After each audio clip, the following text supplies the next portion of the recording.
आज 14 सितंबर 2021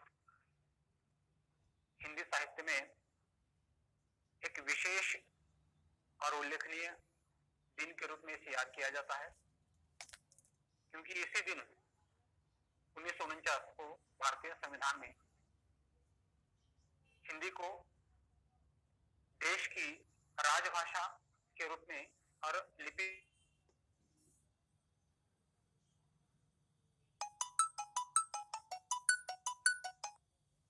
और इसको आगे बढ़ाकर राष्ट्रभाषा के पद पर आसीन करने के लिए जो है हर साल हिंदी दिवस या दिन मनाया जाता है। वैसे देखा जाए तो भारत एक बहुभाषी देश है। भाषा को लेकर स्वयं डॉक्टर बाबा साहब अम्बेडकर जी ने संविधान के समय में लिखा था कि सबसे ज्यादा संशोधन जो हुए वो भाषा पर हुए कि किस भाषा को स्वीकार किया जाए, क्योंकि जो समिति बनाई गई थी हर भाषा का सदस्य इसमें था और हर व्यक्ति ये चाहता था कि मेरी भाषा राजभाषा हो। इसलिए भाषा के संदर्भ में बहुत बार संशोधन भी हुआ और सबसे ज्यादा झगड़े भी हुए और विचार मंथन भी हुआ।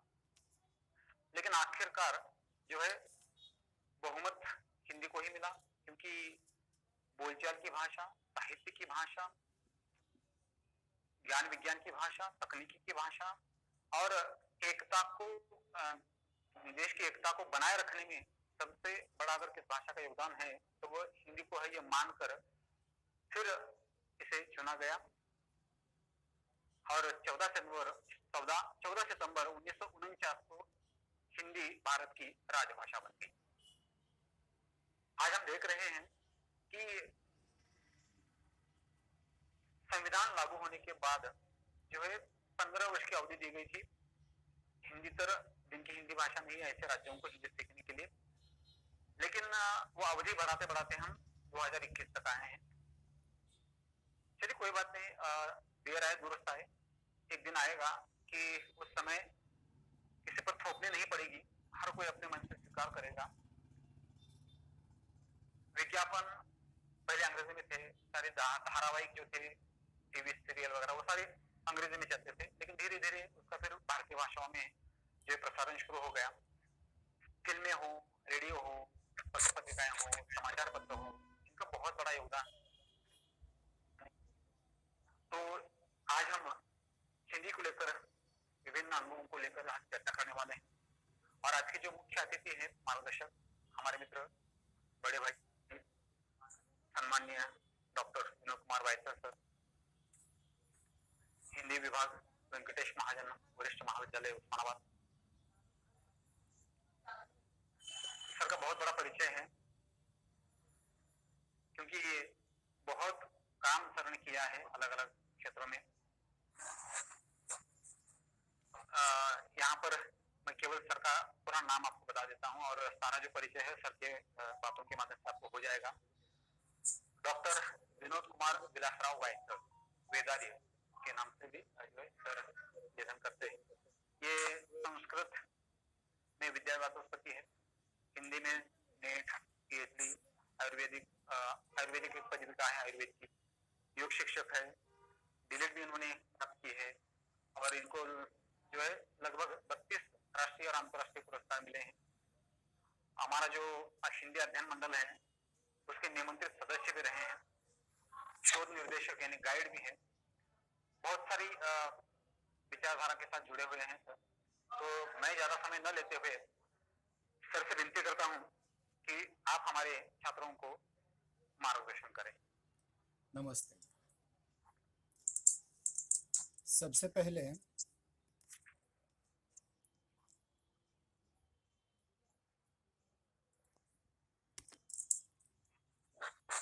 नमस्कार। सर्वप्रथम मैं रामकृष्ण परमहंस महाविद्यालय की ओर से यह जो राष्ट्रीय हिंदी दिवस मनाया जा रहा है इसकी मैं सभी को हार्दिक शुभकामनाएं देता हूं। जैसा कि अभी प्रस्तावना में हमारे अनुज, हमारे भाई डॉक्टर केशव क्षीरसागर जी ने राजभाषा हिंदी पर आधारित बहुत सी बातें आपको बताई हैं, साझा की हैं। मेरी आवाज आ रही है ना ठीक ढंग से? हाँ सर, आ रही है, आ रही है। ठीक है। तो इस विषय पर आपने जो सूतोवाच किया हुआ है उसको मैं थोड़ा सा भूतकाल और भविष्यकाल दोनों की दृष्टि से, अतीत और भविष्य की संभाव्य की दृष्टि से आपके सम्मुख प्रस्तुत करने का प्रयास कर रहा हूं। ध्यान दीजिए, अभी डॉक्टर केशव जी ने ये कहा था कि हमारी संविधान सभा में इस विषय पर भारत की आधिकारिक राजभाषा कौन सी होनी चाहिए, इस विषय पर बहुत बहस हुई और इसमें मुंशी अयंगार इस सूत्र के अनुसार, जिसको अंग्रेजी में मुंशी अयंगार फॉर्मूला भी कहा जाता है, उसके अनुसार भारत के संघराज्य की राजभाषा के रूप में हमने तत्कालीन सभी विद्वानों ने संविधान सभा के अंतर्गत देवनागरी लिपि में आबद्ध हिंदी भाषा को राजभाषा के रूप में 14 सितंबर 1949 को स्वीकार किया और 1953 से यह दिन हिंदी दिन के रूप में मनाया जाने लगा। परंतु जब हम विचार करते हैं भारत की बहुभाषीय सांस्कृतिक विरासत को लेकर के, तो हमें थोड़ा सा पीछे जाकर के ये सोचना पड़ेगा, देखना पड़ेगा कि हिंदी ही राजभाषा बनने की अधिकारिणी क्यों है। और उसके लिए हम थोड़ा सा पीछे जाएं और हम देखते हैं कि भारत में अनंत काल से एक विश्व की, जिसे अनेक भाषाओं की जननी कहा जाता है, उस संस्कृत का अधिराज्य था। परंतु यह संस्कृत भाषा जब जनसामान्य से दूर होने लगी, कुछ एक गुरुकुलों में पढ़े लिखे विद्वानों तक ही सीमित रही, आचार्य पाणिनि के अष्टाध्यायी के द्वारा इसको एक विशिष्ट बंदिस्त रूप प्रदान किया गया, तो धीरे धीरे इससे प्रादेशिक भाषाएं निर्माण होने लग गई, जिनमें संस्कृत के व्याकरण की जटिलता नहीं थी, जिनमें किसी प्रकार के सूत्रों की नियमावली नहीं थी, जो जनसामान्य में उनकी बोलचाल की भाषाएं थी। इस दृष्टि से देखिए अलग अलग भाषाएं बनती गई। मतलब हम अगर भारतीय भाषाओं का इतिहास देखें तो सबसे पहले वैदिक संस्कृत का काल आता है, उसके उपरांत लौकिक संस्कृत का काल आता है।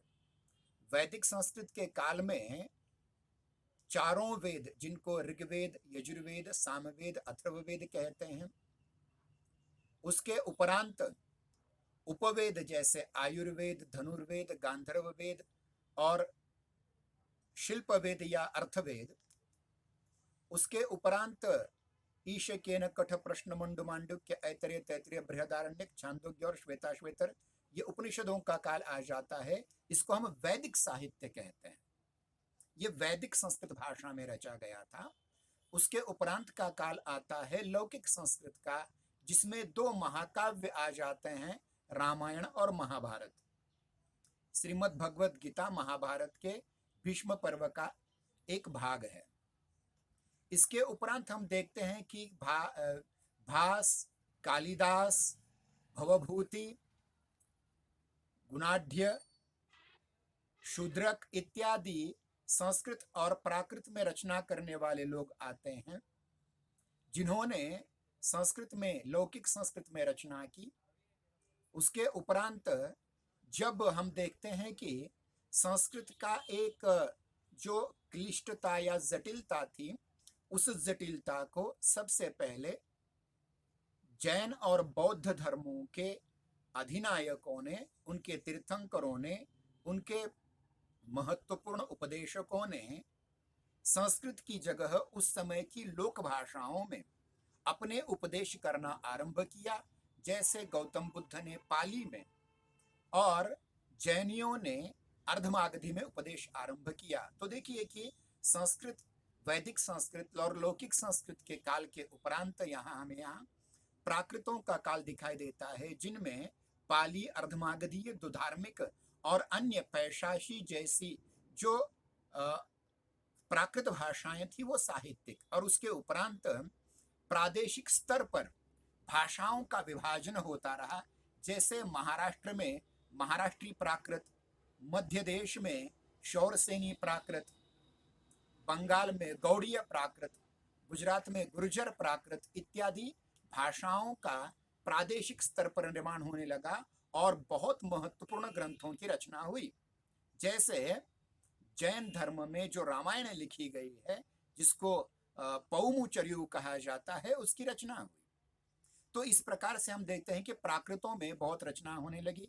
प्राकृत पैंगलम जैसे इसके व्याकरण की रचना हो गई, और धीरे धीरे हम देखते हैं कि ये प्राकृत का भी व्याकरण थोड़ा अपभ्रष्ट होकर के प्रादेशिक अपभ्रंश भाषाओं का निर्माण हुआ।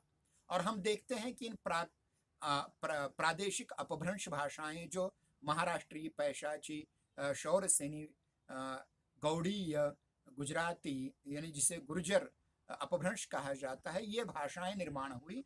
और लगभग इस्लाम के आक्रमण के समय, लगभग उसी समय 7वीं शताब्दी से 11वीं शताब्दी के बीच पुरानी हिंदी निर्माण हुई। और इन प्रादेशिक अपभ्रंशों के परवर्ती रूपों में आज की प्रादेशिक आर्य भाषाएं निर्माण हुई, जैसे महाराष्ट्री अपभ्रंश से मराठी भाषा, शौरसेनी अपभ्रंश से हिंदी भाषा वगैरह वगैरह। अब देखिए कि हिंदी की ये जो प्राचीन परंपरा है, उस परंपरा में जब हम देखते हैं कि आज के इस काल में जब हम मुगलों के, अफगानों के और अंग्रेजों के अनेक वर्षों तक, सदियों तक गुलाम रहे, तब जब हम एक स्वाधीन राष्ट्र के रूप में उभरने लगे और हमारी संविधान सभा ने ये सुनिश्चित किया कि हमारे संघ की एक राजभाषा होनी चाहिए, और इसलिए तत्कालीन सभी लोगों ने मिलकर के इस पर बहुत बड़ी चर्चा की, और अंततः जाकर के 14 सितंबर 1949 को देवनागरी लिपि में आबद्ध हिंदी भाषा को भारत की आधिकारिक, जिसको हम ऑफिशियल भी कह सकते हैं, ऐसी राजभाषा हिंदी के रूप में चयन किया गया, जिसमें कन्हैयालाल मानिकलाल मुंशी, अयंगार, स्वयं राजेंद्र प्रसाद, डॉक्टर बाबा साहब अंबेडकर, विष्णु कामत जी, अनेक लोगों ने इसमें अपना सक्रिय योगदान दिया और हिंदी को राजभाषा के रूप में एक बहुत महत्वपूर्ण स्थान मिला। जैसे अभी अभी हमारे अनुज केशव जी ने बहुत महत्वपूर्ण बात कही थी कि हिंदी तो राजभाषा बन गई, परंतु हिंदी राजभाषा के साथ साथ सह राजभाषा के रूप में हमारे सामने 15 वर्षों के लिए अंग्रेजी को सह राजभाषा के रूप में चुना गया। और धीरे धीरे इस 15 वर्षों की कालावधि को बाद में बढ़ाया गया। इस पर एक राजभाषा आयोग का गठन हुआ, राजभाषा समिति का गठन हुआ।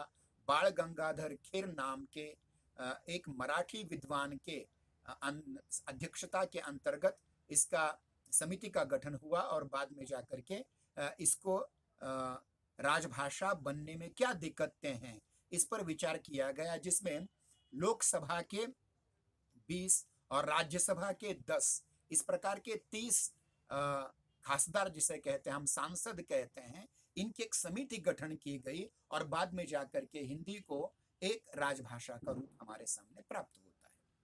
अब देखिए, इसमें अगर हम संविधान की बात कहें तो संविधान के भाग 7, 8 में इसका वर्णन किया गया है। संविधान की जो धाराएं हैं, 120वीं धारा, संविधान की 210वीं धारा, उसके उपरांत संविधान की 343, 344, 345, 346, 347, 348, 349, 350 और 351 इन धाराओं में भारत की राष्ट्रभाषा, हाँ, अब जो शब्द यहाँ प्रयुक्त किया जाता है वो राजभाषा निर्धारित की गई। इस पर बहुत से संशोधन किए गए और बार बार हम देखते हैं कि इसमें जो अलग अलग भारत के प्रांत हैं उनके 3 अलग अलग वर्ग बनाए गए। पहला वर्ग था हिंदी भाषी राज्यों का, दूसरा वर्ग था हिंदी भाषी राज्यों से जिनकी सीमाएं सटी हुई हैं ऐसे राज्यों का, और तीसरा वर्ग था अहिंदी भाषी राज्यों का, मतलब हिंदीतर भाषी राज्यों का।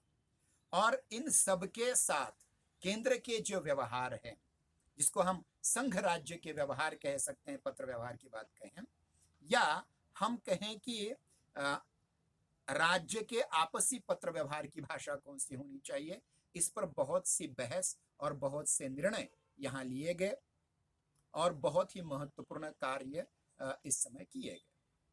अब देखिए कि हम 14 सितंबर को हिंदी भाषा के रूप में मनाते हैं, उसकी जगह कुछ विद्वानों ने यह कहा है कि इसे मात्र हिंदी दिन नहीं अपितु भारतीय भाषा दिन के रूप में मनाना चाहिए, क्योंकि हम देखते हैं कि सदियों से अरबी, फारसी, तुर्की, उर्दू, अंग्रेजी, पौंडीचेरी में फ्रेंच, गोवा में पुर्तगाली, इन राजभाषाओं का हम पर राज रहा। परंतु जब हम एक स्वाधीन राष्ट्र के रूप में उभर कर सामने आते हैं, एक स्वतंत्र राष्ट्र के रूप में उभर कर सामने आते हैं, तो हमें हमारी राजभाषा होना अत्यंत आवश्यक है। इसलिए संसद में बैठे हुए या उस समय की संविधान सभा में बैठे हुए अध्यक्ष हमारे डॉक्टर राजेंद्र प्रसाद जी, मसौदा समिति अर्थात प्रारूप समिति के अध्यक्ष वंदनीय डॉक्टर बाबा साहेब अम्बेडकर जी, कन्हैयालाल मानिकलाल मुंशी जी, सरदार पटेल हों या अन्य जितने भी लोगों ने, इसमें अयंगार जी हों, इसमें बहुत सारे लोगों ने बहुत बड़ा योगदान किया हुआ है। तो इन सब का हमें स्मरण भी करना चाहिए और बहुत सी बातें यहाँ हम आपके सम्मुख रखने का प्रयास करेंगे। और मैं आगे चलकर कह रहा हूँ कि देखिए, अगर हिंदी को हमें सचमुच राजभाषा बनानी तो हमें अंग्रेजी की उस सहारे की लाठी को छोड़ना पड़ेगा, और उसके लिए सबसे ज्यादा आवश्यक है कि हमारा जो संविधान प्रदत्त अधिकारों के द्वारा हमारे संसद के दोनों सदनों में अर्थात राज्यसभा और लोकसभा तथा हमारे जितने भी प्रादेशिक विधान परिषद हैं या विधान सभाएं हैं, उनमें जो हम अलग अलग विधेयक पेश किए जाते हैं सांसदों के द्वारा, विधायकों के द्वारा, और जिनका एक कानूनी रूप बन जाता है, जब तक कानून की भाषा पूर्णतः भारतीय भाषाएं नहीं बनेंगी, तब तक इस प्रकार के विधेयकों को पहले अंग्रेजी में कहा जाता है और फिर उसका उल्टा हिंदी में करने की जगह हम मूलतः इन विधेयकों का प्रारूप ही अगर हिंदी में बनाते रहें तो बहुत बड़ा योगदान होता रहेगा। एक बात मैं यहाँ और कहना चाहूंगा कि संविधान जो अंग्रेजी में लिखा जा रहा था, समांतर उसका अनुवाद हिंदी में करने वाले डॉक्टर रघुवीर जी, जिन्होंने हिंदी के लिए बहुत बड़ा कार्य किया हुआ है, उन्होंने हिंदी के अलग अलग क्षेत्रों की अलग अलग जो हम कहेंगे अलग अलग विषयों के लिए उन्होंने जो पारिभाषिक शब्दावली बनाने की कोशिश की, उन्होंने बना तो दी, लेकिन उसका अनुपालन, उसका व्यवहार हम नहीं कर पा रहे हैं। इसलिए हमें हर क्षेत्र की, चाहे वो क्षेत्र विधि का क्षेत्र हो, चाहे वो विज्ञान का क्षेत्र हो, चाहे तंत्रज्ञान का क्षेत्र हो, चाहे अभियांत्रिकी का क्षेत्र हो, चाहे शिक्षा का क्षेत्र हो, इन सभी क्षेत्रों में हिंदी की इन पारिभाषिक शब्दावली का दैनंदिन प्रयोग हमें करना पड़ेगा। चाहे इसके लिए थोड़ी देर लगेगी, लेकिन ये जरूरी है कि हम जितने भी अन्य भाषा के शब्द हैं, उन शब्दों की जगह हम अपने बनाए हुए शब्दों का निर्माण करें। और ध्यान रखें, संविधान में हमें ये कहा गया है कि संविधान की जैसे अनुच्छेद 351 में ये कहा गया है कि भारत की सामासिक संस्कृति को अक्षुण्ण बनाए रखने के लिए हम हिंदी को एक साझी भाषा के रूप में प्रस्तुत करें और उसका उपयोग हम सभी क्षेत्रों में करें, क्योंकि भारत की संस्कृति एक साझी संस्कृति है, एक सामासिक संस्कृति है। इसमें देखिए, आप अन्य भाषाओं के शब्द अवश्य लें, उसमें कोई हर्ज नहीं है, क्योंकि बहुत सारे शब्द हमने अन्य भाषाओं से लिए हैं। जैसे अलमारी शब्द लिया हुआ है, अनानस शब्द लिया हुआ है, चाकू शब्द लिया हुआ है, ऐसे अनेक शब्द हैं हमने लिए हैं, लेकिन उसका जो व्याकरणिक ढांचा है वो मूलतः हमारी भाषा का होना चाहिए। इतना ही नहीं, जो शब्द अंग्रेजी के द्वारा थोपे गए हैं हम पर, या अरबी फारसी के द्वारा थोपे गए हम पर, उनके प्रति शब्द, उनके प्रति पारिभाषिक शब्दों का निर्माण करके उसका व्यवहार हम जब तक हमारी भाषा में नहीं करते, तब तक ये बेईमानी हो जाएगा कि हम इस राजभाषा को लेकर के चल रहे हैं। ध्यान रहे कि इस राजभाषा के दिन के अवसर पर अनेक संस्थाएं अलग अलग प्रकार की प्रतियोगिताएं रखती हैं।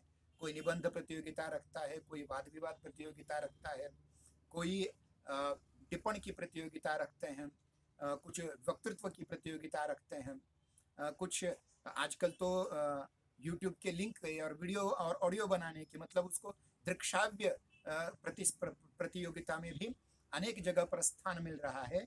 तो मुझे लगता है कि नई पीढ़ी जो छात्रों की है, जो स्नातक और स्नातकोत्तर स्तर तक पढ़ रहे हैं, वे अपनी जो पढ़ने की भाषा है उसका प्रयोग अपने दैनंदिन जीवन में करें। केवल अध्यापकों के सामने प्रश्नोत्तर के लिए, केवल परीक्षा में उत्तर लिखनी है इसलिए नहीं। मैं तो ये कहता हूं कि अगर हमने, हमारे स्वाधीन भारत ने संविधान सम्मत रीति से हिंदी को हमारे संघ की राजभाषा के रूप में स्वीकार किया है, तो हमें उसका दैनंदिन जीवन में निम्न से निम्न स्तर पर और उच्च से उच्च स्तर पर, सामान्य स्तर पर और विशेष स्तर पर प्रयोग करना अत्यंत आवश्यक है। हर अध्यापक ने भी इस बात का ध्यान रखना आवश्यक है कि आप अपने विचारों को अधिकतम हमारी देवनागरी लिपि में लिखते हुए हिंदी में ही प्रकट करें, और इस प्रकार की प्रतियोगिता में आप बढ़ चढ़ के हिस्सा लें। एक बात और यहाँ कहना मैं चाहूँगा कि अब देखिए, किसी भी भाषा का जब वो एक राष्ट्रभाषा बन जाती है तो उसमें ये कुवत होती है कि वह एक विश्व भाषा भी बने। और आज हम ये अभिमान से कहते हैं केवल भारत नहीं, संपूर्ण विश्व में क्रमांक 1 की बोले जाने वाली भाषा हिंदी है। इसके अनेक रूप हैं, बोली रूप हैं हमारे, जैसे राजस्थानी हिंदी के मालवी, मेवाती, मारवाड़ी, ढूंढानी रूप हैं, जयपुरी मारवाड़ी ये रूप हैं, पश्चिमी हिंदी के खड़ी बोली, ब्रजभाषा, बुंदेली इत्यादि रूप हैं, पूर्वी हिंदी की अवधी बघेली छत्तीसगढ़ी रूप हैं, बिहारी हिंदी की भोजपुरी मगही मैथिली रूप हैं, पहाड़ी हिंदी के भी अनेक रूप हमारे सामने आते हैं, नेपाली जैसे है, जौनसारी जैसे रूप है। इतना ही नहीं, भारत के बाहर भी हिंदी है।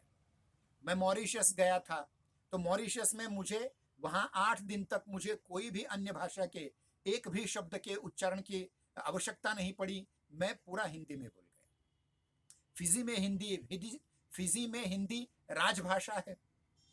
इतना ही नहीं, अनेक ऐसे देश हैं, यहाँ से गए हुए जो लोग हैं हिंदी के, वहाँ जाकर के अपने हिंदी का परचम लहरा रहे हैं। जैसे रोमानिया जैसा देश है जहाँ की रोमी भाषा जो हिंदी है। इतना ही नहीं, रशिया से जो अलग अलग इस्लामी देश अलग हुए, तजाकिस्तान, कजाकिस्तान, उज्बेकिस्तान वगैरह, वहां भी जो ताजुज़्बेकी हिंदी बोली जाती है वो मूलतः हिंदी है। उर्दू भी हिंदी की ही एक बोली है। दक्षिण में जो दक्षिणी बागवानी जिसे कहा जाता है, दक्षिणी कहा जाता है, वह भी हिंदी का ही एक रूप है। तो हिंदी जो एक प्रचंड विश्व में सबसे ज्यादा बोले जाने वाली भाषा है, इस भाषा का और अधिक विकास अगर हमें करना है तो हमें केवल बोली स्तर पर इसे नहीं रखना पड़ेगा, अपितु विश्व के हर स्तर पर जाकर के हमें हर विषय की व्याप्ति में इस भाषा को और अधिक समृद्ध बनाना पड़ेगा।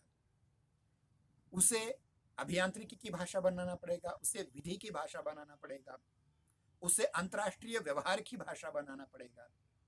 तो कहीं जाकर के हम अंग्रेजी के इस एक छत्र साम्राज्य को तोड़ सकते हैं। और ध्यान रखिए, जिस अंग्रेजी को हम अनिवार्य रूप में पढ़ रहे हैं उस अंग्रेजी को जहां तक है चीन में कोई स्थान नहीं है, जापान में कोई स्थान नहीं है, फ्रांस में कोई स्थान नहीं है, रशिया में उसका कोई स्थान नहीं है।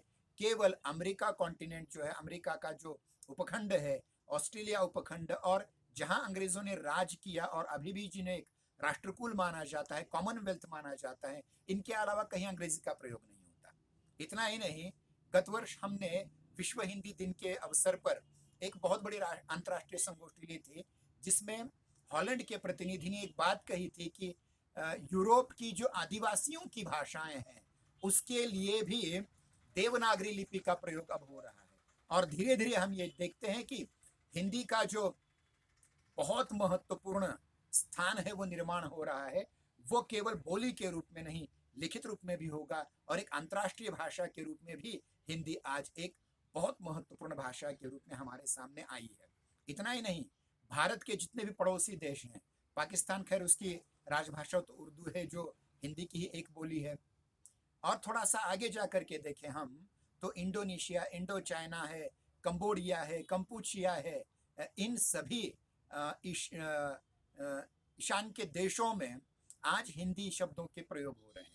वहाँ राम कथाएं चलती हैं। इस कहने का तात्पर्य यह है कि भारतीय संस्कृति का जो रूप है वो हिंदी भाषा के द्वारा केवल राष्ट्रीय नहीं अपितु अंतर्राष्ट्रीय स्तर तक पहुंच चुका है।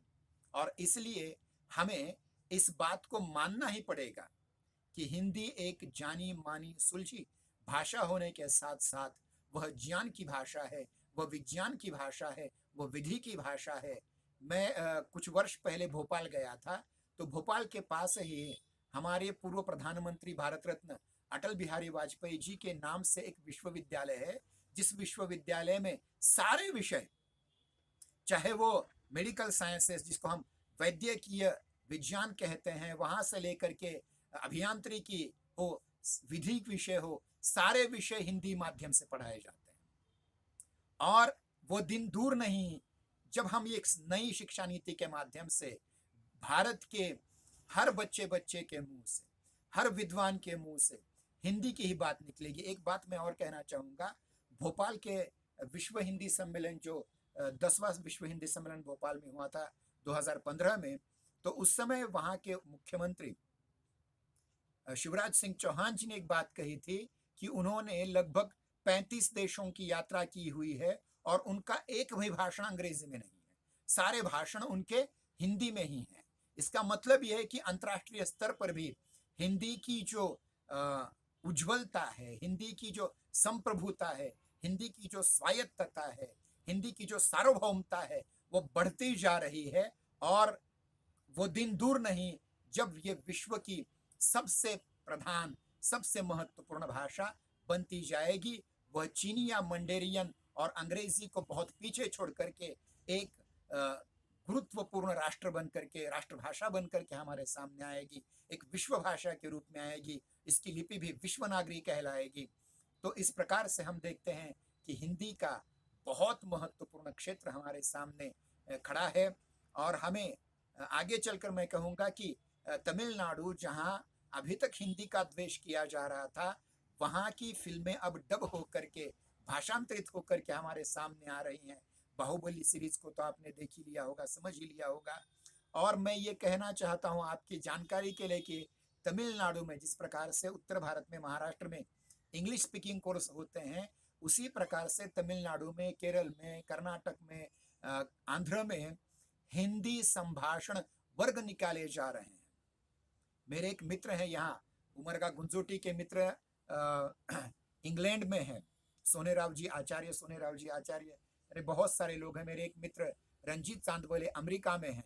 वे कहते हैं कि हिंदी का इतना बड़ा प्राबल्य अब बढ़ रहा है कि अंतर्राष्ट्रीय रूप में ही नहीं, एक विश्व भाषा के रूप में आज हिंदी अंग्रेजी को अपदस्थ करके एक सिरमौर बनने वाली है। इसलिए आप सभी जो हिंदी पढ़ रहे हैं या आगे हिंदी पढ़ने वाले हैं, जो स्नातक स्तर के छात्र हैं, जो स्नातकोत्तर स्तर के छात्र हैं, वे आगे चलकर ये भविष्य, सुनहरा भविष्य अवश्य देखेंगे कि विश्व की सबसे प्रधान भाषा के रूप में हिंदी अवश्य बनेगी। इसलिए मुझे पता नहीं मुझे कितना समय दिया गया है, मैं यहीं रुकता हूं और मैं एक आपसे अनुरोध करता हूं कि आप अपने हस्ताक्षर हमेशा देवनागरी लिपि में करें। एक और अनुरोध करता हूं, जैसे देखिए आप नीचे देख रहे होंगे मेरी स्क्रीन के आगे जय हिंदी जय नागरी लिखा हुआ है। हमेशा हम जिसको भी नमस्कार करें, आप अपने राम राम करें, नमस्ते करें, कुछ भी अपना अभिवादन करें, लेकिन साथ ही साथ जय हिंदी जय नागरी हर रोज अपने वक्तव्य में प्रयुक्त करेंगे तो एक बहुत बड़ा आंदोलन खड़ा हो जाएगा और हम वो अवश्य दिन देखेंगे जब हिंदी विश्व के क्रमांक 1 की भाषा होगी। जय हिंदी जय नागरी। मुझे यहाँ अवसर प्रदान किया इसलिए रामकृष्ण परमहंस महाविद्यालय के प्रधानाचार्य डॉक्टर देशमुख जी, हिंदी विभागाध्यक्ष प्राध्यापक नागर सर, हमारे मित्र डॉक्टर केशव जी, और भी बहुत सारे अध्यापक जुड़े हुए हैं, कुछ हिंदी मराठी के भी अध्यापक जुड़े हुए हैं। उन सब के प्रति मैं आभार प्रकट करता हूं और जिन छात्रों ने मन लगा करके मेरा ये व्याख्यान सुना है उनके लिए भी, उनका भी मैं अभिवादन करता हूं, उनको भी धन्यवाद देता हूं। शतशः धन्यवाद देकर अपनी वाणी को विराम देता हूं। धन्यवाद धन्यवाद धन्यवाद सर। हेलो। जी धन्यवाद। हाँ सुनाई दे रहा है, बोलिए सर। हाँ धन्यवाद सर, धन्यवाद। बहुत अच्छा बहुत अच्छी बातें सुनने को मिली। थोड़े छात्र कम थे, उनके एडमिशन वगैरह चल रहा है, थोड़ा रिजल्ट भी नहीं आया है और बहुत सारे बच्चे अभी गौरी